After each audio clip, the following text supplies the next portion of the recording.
Harley Quinn made its long-awaited return this week on Max, and the Season 4 debut was entitled Gotham's Hottest Hotties. Now, for those of you who don't know or need some reminding, I'm Cape Joel, and this is the video series where I give my thoughts and feelings on the episode that was, while also shouting out any comic book Easter eggs or references I can find. So with that out of the way, let's hop right into the episode, shall we? Well, actually, you know what? Let's step back a little bit and recap the end of the previous season, because a lot of stuff did actually go down and it's important. Bruce Wayne had been sent to jail for tax crimes and not for almost destroying the city with zombies. Joker shockingly reformed and then became mayor of Gotham City. Poison Ivy had seemingly been given her long overdue respect from the supervillain community when Lex asked her to come and run the Legion of Doom. And then of course there's the titular Harley Quinn herself, who had finished a series-long arc by eventually deciding she was done with supervillainy and wanted to make a real go at being a superhero by joining the Bat family officially. It's with this new status quo hanging overhead the first episode begins, with the major question being how will Harley and Ivy make their new jobs work while also retaining their loving romantic relationship that they've spent so long building. The short answer is they do much better than you might think at first. Harley beats up a ton of LOD guards trying to bring Ivy her lunch, while Ivy holds up a jewelry store trying to get Harley's attention because she too also forgot her lunch. Again, it's all very, very cute in what we've come to expect and love from the show. Life as a new CEO, of course, brings no end of challenges for Ivy. Like I said before, Lex made it sound like Ivy was finally being rewarded for all her years of hard work as a supervillain, but it's quickly made clear that Lex wasn't so much promoting Ivy as he was saddling her with the LOD's most disrespectful, immature, and chaotic villains who she's now going to be responsible for wrangling. While Lex himself screws off to the moon in his penis-shaped rocket. How about that? We got a Musk joke and a Bezos joke back to back. Now, some of these villains you'll recognize from other seasons like Dr. Trap and of course Bane, but some are either brand new or getting voices for the first time, like Flash villain Gorilla Grodd, who is played like a total dude bro in this episode, which I guess makes sense given his long, uncomfortable history of mind control targets. And then, oh my god, is that Snowflame? Okay, for those of you who don't know, which I'm gonna guess is most of you, Snowflame is a total meme in the comic book community. He was like in one issue of New Guardians 100 years ago, but ever since then he's caught on as this really silly Reagan-era say no to drugs, scaremongering villain who very literally gets his power from cocaine, which is also his god that he worships. Fans basically ripped on this dude in the one comic he was in forever in comedy videos online, and because of that he ended up garnering an ironic following all his own. There was even a pretty well put together fan webcomic there for a couple of years, and now he's in the show. The LOD,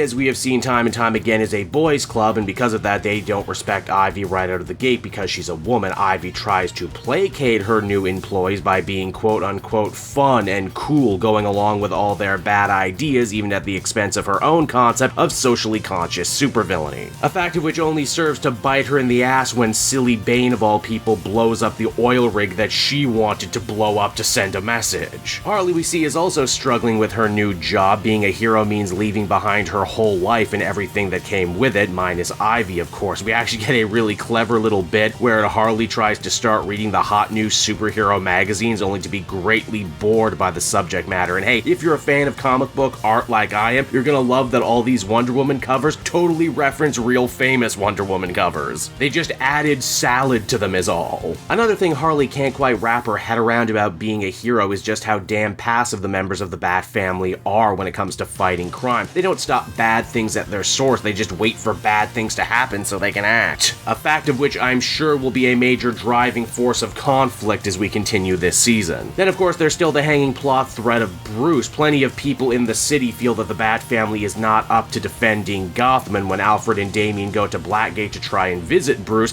they end up coming face to face with his new prison butler, Alvin, who refuses to let them see him. Oh man, I love the idea that Alfred is gonna have his own foe for this season. You also gotta love the sight gag too, that because Bruce was a rich white-collar criminal, he doesn't go to the same parts of Blackgate we've seen before. Instead, he goes to the rich, hoity-toity Martha Stewart wing of the prison that we've never seen. Eventually, Harley does get her first case with the Bat family when they discover a series of grisly murders targeting popular influencers all throughout Gotham City. Harley wants to show off to her new co-workers by solving the case before them, and to do that, she decides to leverage her romantic relationship with Poison Ivy to pump her for information. A maneuver that, rightly so, gets shut down right away. Harley and Ivy clearly love each other very much, but but they're also going to have to learn to respect each other's boundaries moving forward as to not create any conflict of interest that could hurt either of them. It's around here too we learn the fate of most of the crew. It seems that Clayface has moved away to Las Vegas where he's doing shows. King Shark is one of the only villains still willing to take Harley's calls now that she's a hero, but he doesn't actually have any clues for her, and he's going to be a new dad soon, which means that his priorities are also about to greatly change. It's actually surprisingly emotionally effective to see poor Harley lose her friends and basically her entire support network just because she decided to chase her heart's desire and try to become a hero. Now, while Harley seems to only be losing friends, Ivy finds some unlikely help in the form of Nora Freeze, Mr. Freeze's widow. Turns out she likes using the executive women's bathroom at the LOD headquarters and hates Snowflame, so when she stands up for Ivy, Pamela decides to take her on as a brand new no-nonsense assistant. And no, the irony isn't lost on me at all that the plant lady and the ice lady, who should be polar opposites, are now actually getting along and teaming up with one another. And hey, having Nora be a regular in the show also means more Rachel Dratch, so win-win for everyone. Together, Nora and Pam decide to shake up the next LOD meeting as Poison Ivy finally remembers she doesn't need to be liked by her employees, she doesn't need to take their crap because she's more powerful than all of them.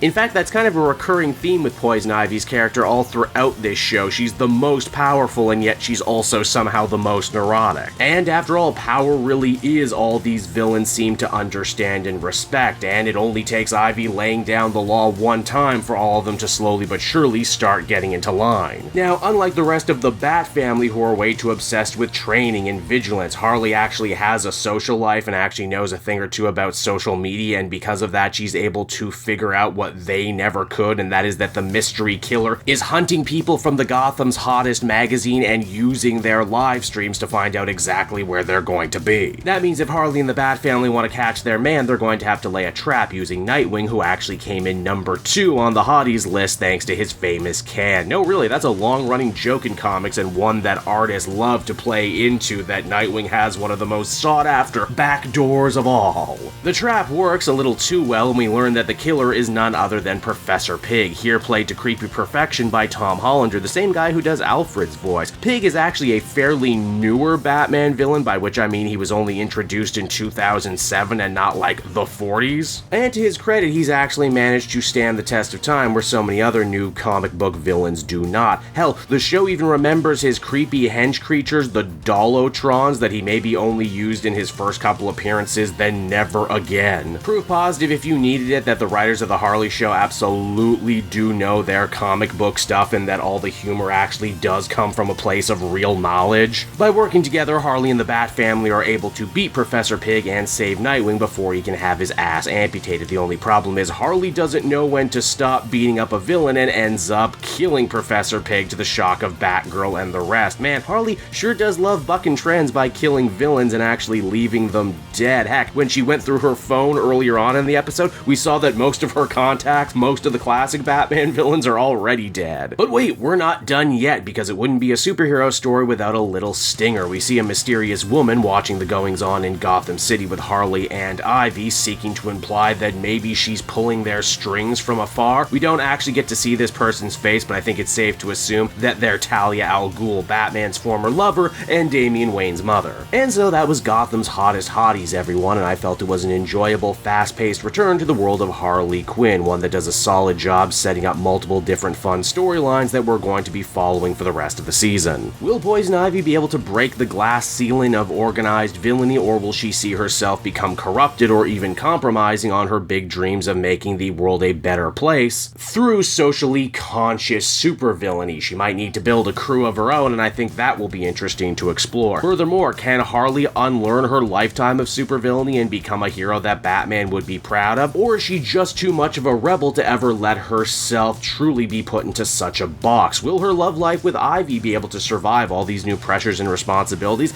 I don't know for sure, but I know this is all going to make for some good comedy and some good drama. I'm definitely excited to see what happens next. And if you want to know what happens next, be sure to keep your eyes trained on the Cape Joel channel. I'm going to be reviewing all the new Harley Quinn episodes as they come out. You can follow me here on YouTube or follow me on Twitter so you always know when a new video is about to drop. I'm also covering my adventures with Superman as well. I think you might enjoy that show. It's not nearly as raunchy or adult as Harley, but it certainly has the same spirit of fun. So until next we meet, everyone, I have been Cape Joel. I will see you next time. Bye-bye.